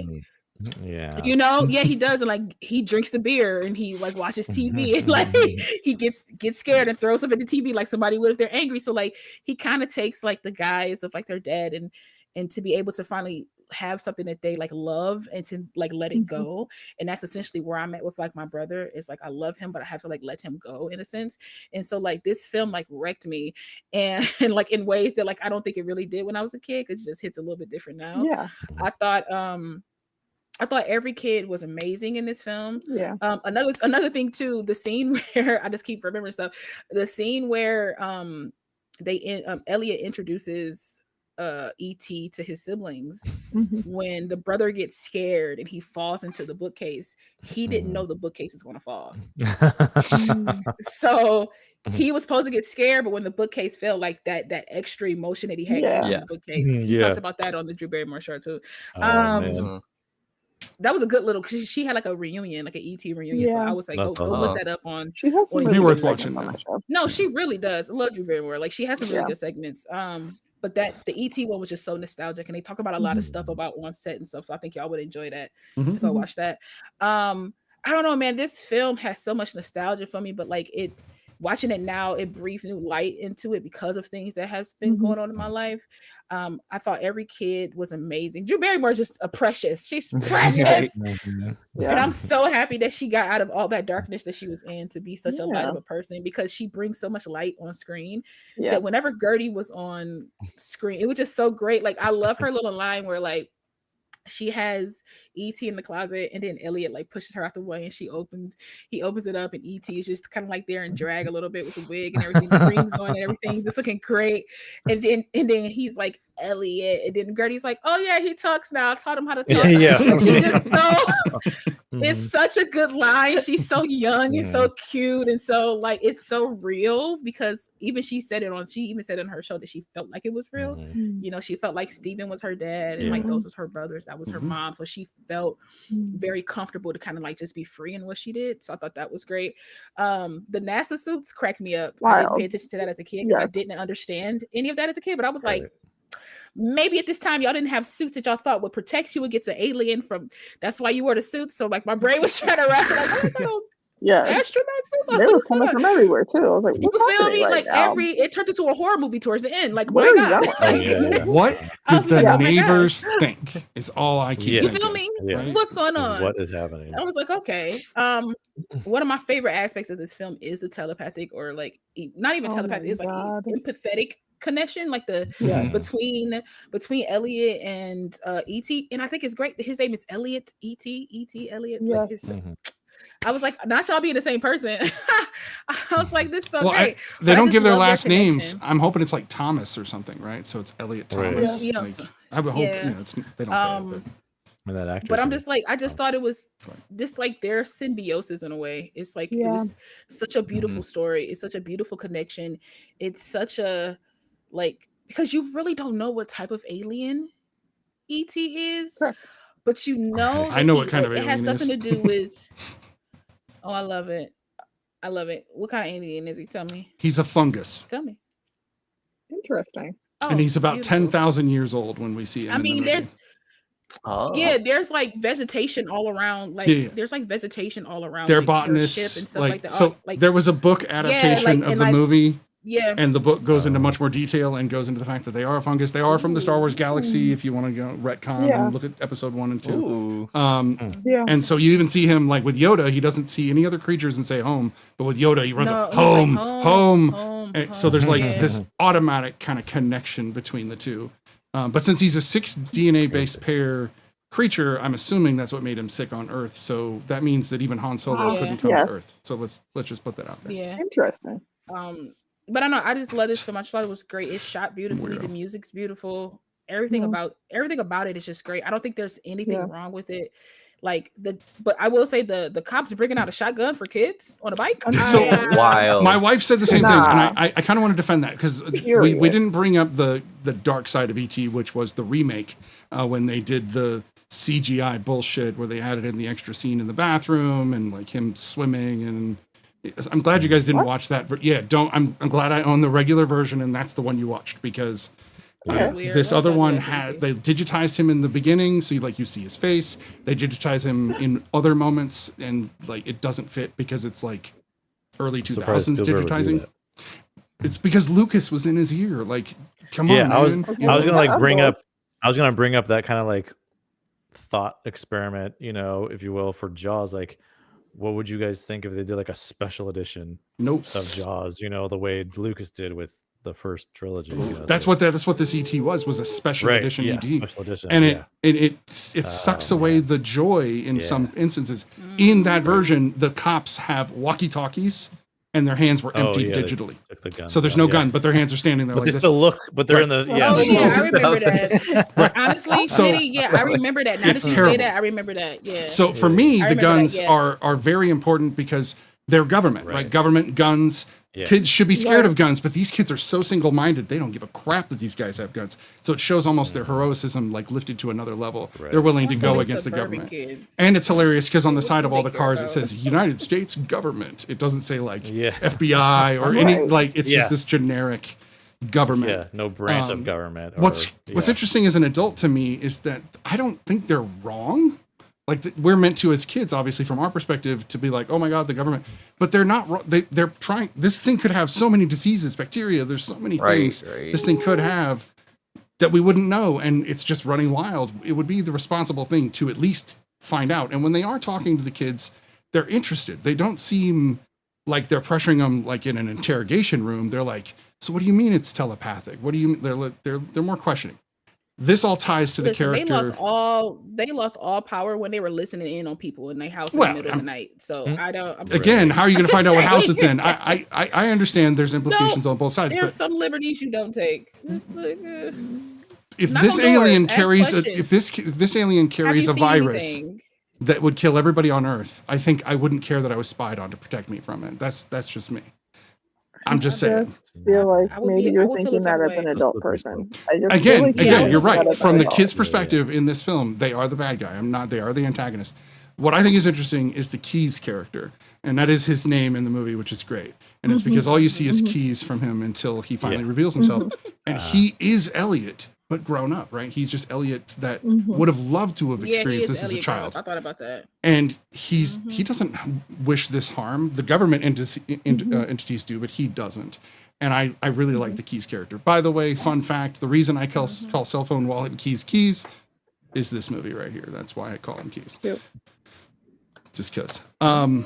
I do want to talk about some of the shots because Spielberg used that same Zolly shot, but on the suburbs, except he went backwards, which I thought felt this like almost like distortion moment. And that's when we see the government show up in the suburbs. So I think that was used effectively. The shots of, obviously the iconic shots like the moon and those kinds of shots were amazing, but there's a shot where they're about to go trick-or-treating and they're above the suburbs and there's the fence with the bicycle and E.T. standing there under his ghost outfit. It's just so simple, but holy shit, that's a beautiful shot. Like it just stands out in my mind. And this movie's loaded. The shot that stands out for me is the shot where like you see the horizon and then you see all the suits walking up. Yes. That's a great one. And they're like running a thing. That's such a great shot. And I was just like, ew, that's disgustingly amazing. I wanted to bad guys in my mind. I wanted to give a favorite Gertie moment as well. Mine is when Dee's backed out of the driveway in the car. And she like leans out to start telling Keys like where they're going. Yeah. And Dee Wallace had to like rip her off the car to like get her to sit down. Like that was a great moment. Perfectly acted. Everybody was cast perfectly. There was no I'm just gonna rate it. This is a 10. It's a 10. I'm not even gonna wait to rate it. Because it's just that good. It's beautiful. It's a solid film, man. I think I said in the Discord, I start crying right when the bathroom scene starts. As soon as he starts to show signs of dying, I start tearing up, and then they were laying on the floor. Yeah, right. And it just starts to like. For me, I teared up a little bit when Michael found him He's just that's a good point. next Oh to that my god, raccoon, he was like, laid in in the the. water. Oh my Yeah. And the god. raccoon was Like, eating his head. And I was just like, I was just like, God. because like that makeup is still pretty good, because I'm pretty sure it's just like stripped, they just stripped the color from him and things like that, like Yes. like they just painted him like like whatever, but it's such an effect. Yeah. It's such an effect that works very, very well. Yeah. It's such a, and like I found myself like watching this film and like picking up on things that I didn't really pick up on before, because child, but it was just like Elliot starting to say we're fine, like stuff like that. Like I never really caught that Absolutely. when I was a kid, and I was like, oh my god, I was like, because they've essentially been connected probably since the moment he was outside with him or something like that, like that moment. Well, like that little the bit I'll of be time, right like, here. feels Oh, sorry, easy. go brought ahead, up Ray. empathy. Sorry, no, I was with like you're right because of the connection when he started to let him go and Elliot could feel himself getting better and he started screaming louder because he understood that meant that one, he was letting him dying. go, and I think because E.T. had a little bit more control at that point, that he knew him being sick was affecting Elliot and making him sick, that they were both dying, and that's when they cut to, you see the plant also dying. Yeah. Wrecked. I Just don't wrecked. know that No, I have like any just weeping, man. Just crying, and then watching little Oh Gertie my just like God. staring while they trying to like bring him back, and she's just like crying and staring. I'm like, get Drew off the set, like get her off the set. Like why is she still here? I think the connection is great because there's the moment when he does bring him to the room for the first time, and he actually says, "I'll be right here," like trying to calm him down, and that becomes kind of their motif, which is so great. Yeah, I caught that too. Yeah, I was about to say that too. I missed You were that, talking about Jaws and how it felt lived in, and I think E.T. feels the same way. That house feels very real. I mean, it is. I mean, it's still a real house. You can even look it up. It's for sale. But it feels lived in. It feels like the carpet isn't perfect. It's just like how everybody moves around there, right? Like how everybody moves, how the mom puts up groceries, how like what I'm saying, how the kids are at the table. Like it just feels like this is a normal routine. They feel like whenever they have like a setting like that in a movie, you can almost feel one that it feels choreographed, and two that they're not familiar. But the living feeling is very important because it's like when you walk around your house in the dark in the middle of the night, you don't want to turn the lights on. You know where everything is, and that's how it feels. They're moving because it's their home, and they're not looking at, you know what I mean? You can almost see, and you're not spotting stuff. You're not like, this is they're my looking step. I for a step here. mark, and this doesn't feel like they're looking for a mark. They feel like that's their home. Yeah. No, I like that. Yeah, that's exactly what it feels like. Oh, Janine brought up Henry Thomas's audition. That audition was amazing. I see why he became Elliot. If you have not, and I'm saying this for the people that's watching us live and the people that's like listen to the podcast, if you have not seen Henry Thomas's ET audition, go on YouTube right now after you finish listening to us. Yeah, don't cut out early. YouTube. Don't cut out early. We almost done. But like get finished watching us, but go watch his audition. His audition was out of this world. If I had to compare his audition to somebody else's where you just knew it was theirs, it's very reminiscent of Stephanie Sue when she did Everything Everywhere All at Once. Her audition for that, just how you just knew it belonged to her. Same thing with Harry Thomas. Could nobody else be Elliot but this boy. But this boy. Anytime he said "aha," I was like, I love this kid. I love this kid. Anytime he said it. He's still a phenomenal actor. He's still acting today and doing a lot of stuff. Listen here, he plays a murderer so well. My God. Oh, wow. Listen here. No, he's good at some stuff where he's had to be like dramatic, even worse, like even like a little bit sadder than Elliot, or like a little bit more sinister and stuff like that. The boy know how to act. Well, he had to play Brad Pitt's little brother. That's got to be difficult, like on its face. Yeah. Like, I don't know if you guys have seen Legends of the Fall, but Legends of the Fall. I have. Yeah, I have not at all. I own that movie. Yeah, very me too. much. I'm not a huge Brad Pitt fan. Well, it's also Sir Anthony Hopkins. It's also Yeah. Henry Thomas, Brad Pitt. It's a solid. Yeah, I'm not a flick. huge Brad Pitt fan. I like what I like of his, but I'm not a huge. Well, he's kind of a hateable character in the movie, so maybe that'll do it for you. Yeah, he's not like Maybe, yeah. that I don't likable. seek his films out. If I do come across them, I'll watch them. But I'm not like, oh snap, Brad Pitt's in this. Gotta go see it. I've never felt like that in my So life. I felt like that until recently, because for the longest time, if Brad Pitt was in a movie, I ran to it because I think he's excessively talented. So I agree. Yeah. And then there's the other reasons other people watch him, but those are not my reasons. So. Oh, Aiden Quinn from Character Go Magic. Oh yeah, Aiden Quinn. That was the other brother. He plays the older brother. That might be. That might be. Yeah, so you might check it out. It's interesting. It's a period piece. I think it's like the late 1800s, like rancher America. Yeah. So, very good. Yeah, I know the cover. I know the cover of it. I've seen the trailer when I was a kid. And maybe we'll have to start pushing some more Brad Pitt towards law. Just like here's a little bit more Brad. Listen, I have no problem with that. I will never veto it. I won't veto it. He's not an actor where I'm like, oh my god, okay, fine. I'll watch it, but like I just don't seek him out. So yeah, that's fair. If we want to have a Brad Pitt night, I'm cool with it. Well, let's rate AT, and then we can let people go watch that Henry Thomas audition. Let's start with Ray. Me too, if you haven't seen that as well. So I rated it on Letterboxd 4 out of 5, but like really, it's a 10. Actually, I don't know what I was thinking. It's wonderful. Love it. How about you, Law? You can go change that read. 10, man. 10 all the way. 10 on. Did you say 10 Man? 10. That's another movie. 10 Man. Yeah, that's a solid film though. If you ever seen 10 Man. Zoe Deschanel with Zoe Deschanel. Yeah. The non nepo baby, according to her, apparently. Anyway. Yeah. That's cute, babes. Yeah. You and your sister were in My two dad Star was a shows DP. on Fox. My dad's a DP. He doesn't know anybody in Hollywood. He's a 6-time Oscar-nominated DP. Right. No big deal. Yeah. No big deal. There's no way I got in the door. There's no connections. Right. Not at all. Yeah. None. We love you still, Zoe. Just you are a nepo baby. Just you are. It's own okay. it. But it's okay. It's okay. Yeah. It's already. No, some of our favorite actors and directors are nepo babies. Like we're not knocking it. Just you are who you are. I know, Aina. This has been the season of 10s for me. How many 10s have I done in like you've been 3 like, months? Like 4 months. 2024. What are y'all doing, man? 2024 is littered with We're just trying to find the best movies to show you. So there you go. That's what it boils down to. Tyler, what do you rate E.T.? I was gonna be like that guy. I'm like, 9.5 because it got stuff it could work on, blah blah blah. But like, but I don't know. Especially I think after this like panel, I was just sitting here listening the entire time to all these new things that I was like, yep. I had to look like I knew what I was talking about. But after hearing everything you guys are talking, I was like, it's a 10 for me. Like just the whole the ending, by the way, sorry, real quick, John Williams, the crescendo at the end with the whole like I love the drum, the boom boom boom. And even though it's slow, that scene where it like closes in on ET, it's really slow, but it's so powerful. That's how they should have done it. That's exactly how when they he says come, when the door opens to the ship and he says stay.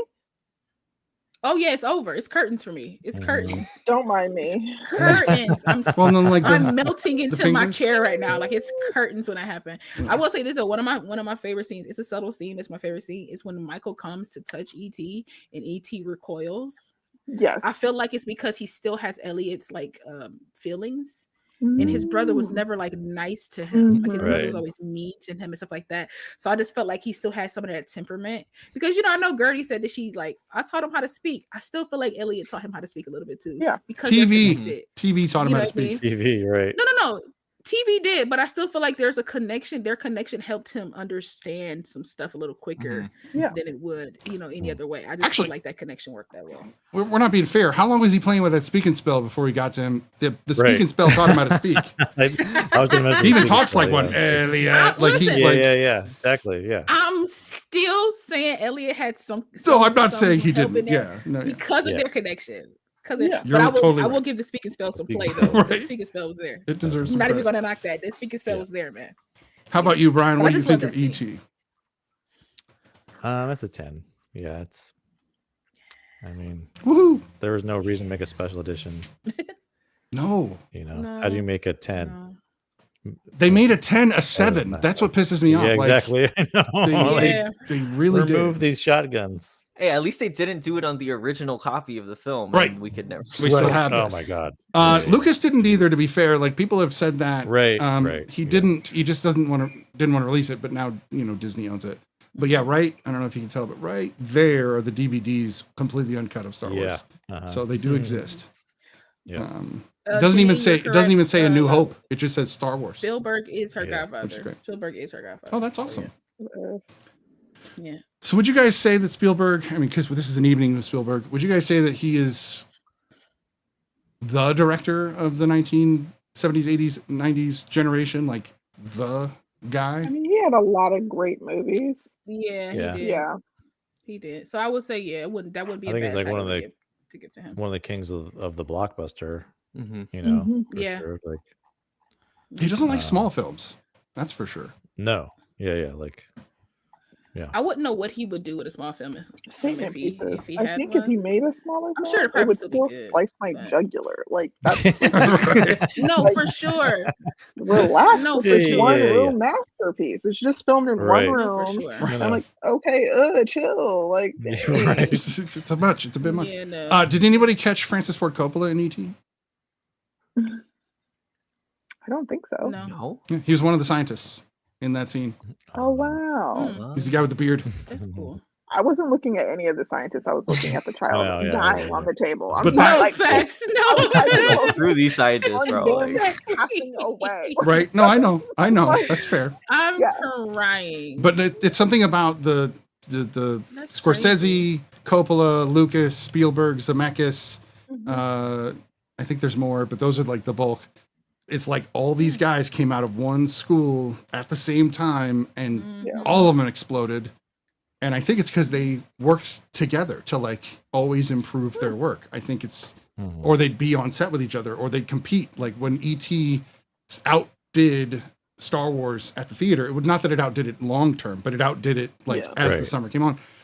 Lucas wrote Spielberg a beautiful letter saying, "Good job" from the guy that wrote Star Wars. So From the that's guy that just wrote wild Star that Wars. these So, that they're- how much talent can come out of one school at one time. It's just bizarre. It's worth talking about. So Snitty, you've been watching Grays. I Have you paused, got to a character but yes. called? Yeah, I know you paused, but have you gotten to a character named Arizona Robbins? Arizona. Arizona. He's probably not. Yeah, if he's not. He's not that far deep enough into it along. yet. Yeah. Okay. I'm in season If you ever 5 jump and I back into stopped it- on a heart attack episode because I can't handle those Okay. He's not in episodes. Arizona yet. If you ever go back and you get to Arizona Robbins, her stepdaddy is Steven Spielberg. Nice. Yeah. Oh, Interesting. Capshaw is her mother. Kate Oh, Capshaw is gotcha. her Yeah, mom. yeah. He married her in 91. She gets too much hate for Temple of Doom. I'm going to defend her to the end of time. Yeah, I love her it's- character in that come on. movie. You should. It's really not a problem. For That's just real. me, Like, but yeah. she gets a lot of hate for that. She also still gets have to told like edit she was my cast reactions because to she was those dating three him. films. So Yeah, people are going to kill me. I did reactions to the 3 Indiana Jones films. Mhm. They're well, not nice. we watched them on here, and you were like, yeah. just Okay, fine. Really bang? It's fine. I thought they were fine. I understand. I thought they were great, but I was just kind of like, like to me, Indiana Jones is Rick O'Connell. So that's my Indiana Jones. That's my See, I Indiana think of him Jones. as I like wasn't a huge 007, fan. but palatable. That's me. Ouch. Wow. Oh, jeez. Oh. Oh, I don't like But 007. palatable. Wow. Oh yeah, Like, no, I nothing don't. like. Like Yeah. none of the actors that play like Not even Daniel Craig.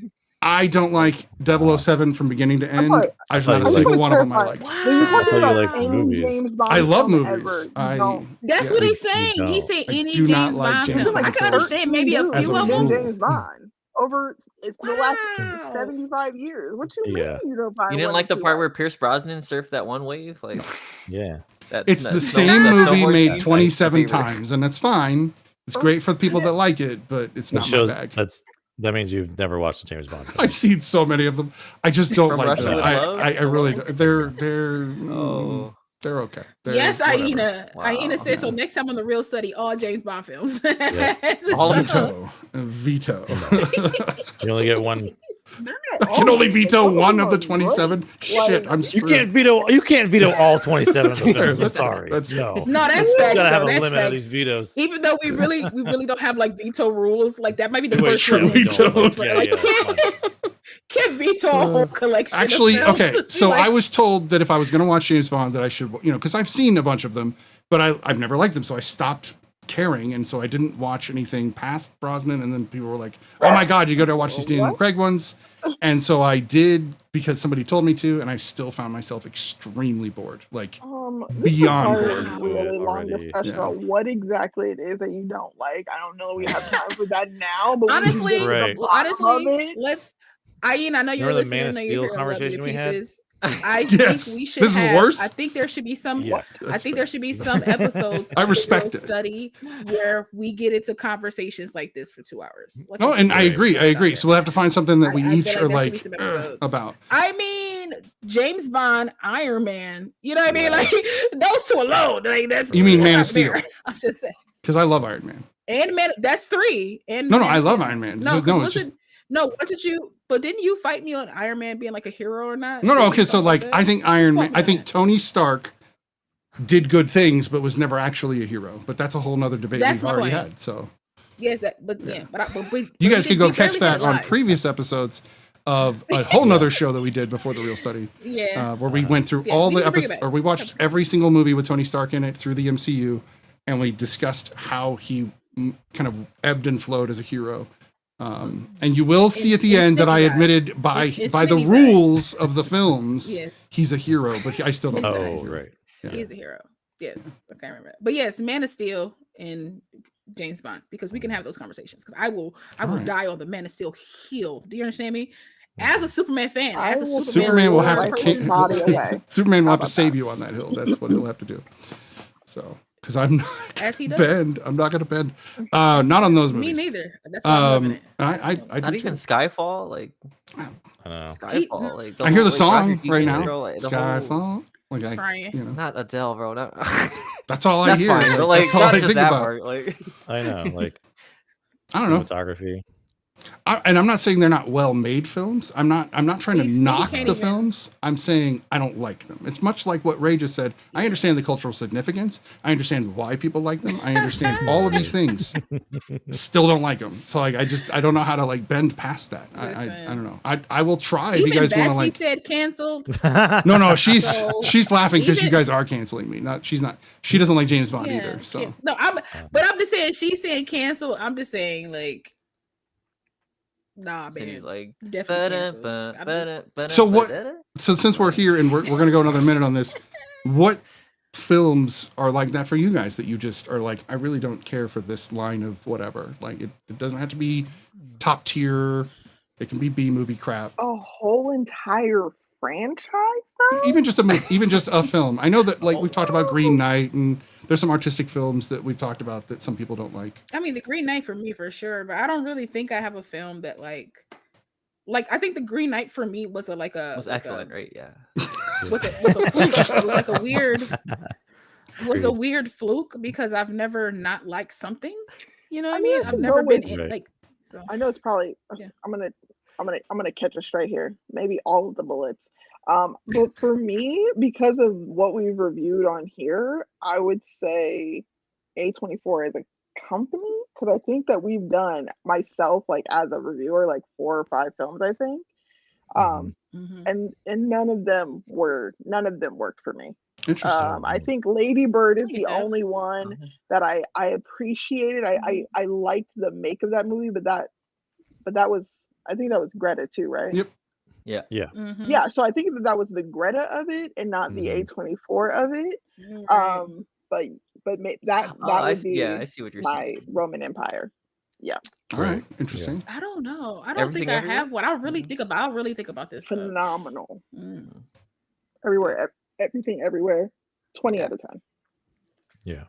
You know, and again with A24 or with anything, I'm sure there's a James Bond film that I haven't seen because I haven't seen every one of them that I might like, and so you guys should probably sort Have you through. seen the Connery ones? So so you're gonna have more trouble getting me to watch anything with that douchebag in it I than love any this. other. So, and I say douchebag Sure. because while he Like might have been a that. talented actor, he thought it was okay to beat women, and I'm not okay with that. I have a lot of problems with that dude. So Of course. yeah. I mean, but he was coming from Russia with love. So it's like a personal thing. It's like, especially now, it didn't used to be a problem. I used to think he was pretty good. Loved him in The Rock. Okay. Loved him as, the little cameo at the end of Robin Hood. Little things for me because he's kind of before my time. Right. Until I saw that interview with him and Barbara Walters, I was like, dude, fuck you. You're a piece of shit. And so I struggle with him at this point. So again, you might be able to get me to watch it, but I'm gonna have a bias, unfortunately, built in watching it. We have gone on a tangent. That's okay. We do that. Which I love. That's my favorite thing to do in life is tangents. And since I did rate earlier, so that technically counted, so I don't have to go back and do that. Law, do you have anything you'd like to present to the real students? Yeah, to the folks, anybody that's watching, listening, all that jazz, please make sure you follow us on all social medias. We all also have our own social medias as well, which should be in the description somewhere along there. And so follow all of us. Also follow the Reel Study. Come join our Discord. Come talk to us there. Play some games. Maybe suggest some films or TV shows that we might or might not veto. We don't have any rules. Well, we got one. We just made it tonight. You cannot veto 27 films at one time. No. That's the rule. No, at one time you can't. Right. That's the rule. 25. Unless you get rollover You vetoes, right? Over the couple. You can't veto. I'll just sum it up to you. Can't veto a full franchise. Like you can't veto a full franchise. That's fair. You know what I'm saying? Like that, you can't do that. Maybe one film in there or something like that. Maybe, but you can't, not a full franchise. But I digress. Please make sure you just follow us everywhere. Come join the conversation, become a real student today. And please, if you're watching this on YouTube right now, go ahead and subscribe, hit that bell so you don't miss any of our episodes. Go back, watch some old episodes to see all the other stuff that we talked about, because we talk about some great films and we always shout those out. And always share us with people that might like us, and that share us with people who don't. Just share us, okay? Comment. Yeah, share us to everyone. And subscribe. Right. We are getting on to about 300 films reviewed on the Reel Study, so we are actually getting to a point where we've hit a ton of films. And according to Dan Aykroyd, there's only 10,000, so we're well on our way to doing all of them. So, yeah. That said, this has been episode 21 of season 3 of the Reel Study. 21. We appreciate all of you for being here, and we will do more big films like this in the future. Yeah, so don't you worry, we'll be right here. Yeah. Boom, boom, boom, boom. Sorry, John. William. Sorry, John. Yeah, I know. John's like, sorry, John. I was really liking that podcast until that moment. Like, jeez. He ruined my music. Is that what you got from? Okay, yeah, that's fine, I guess. Night all. Have a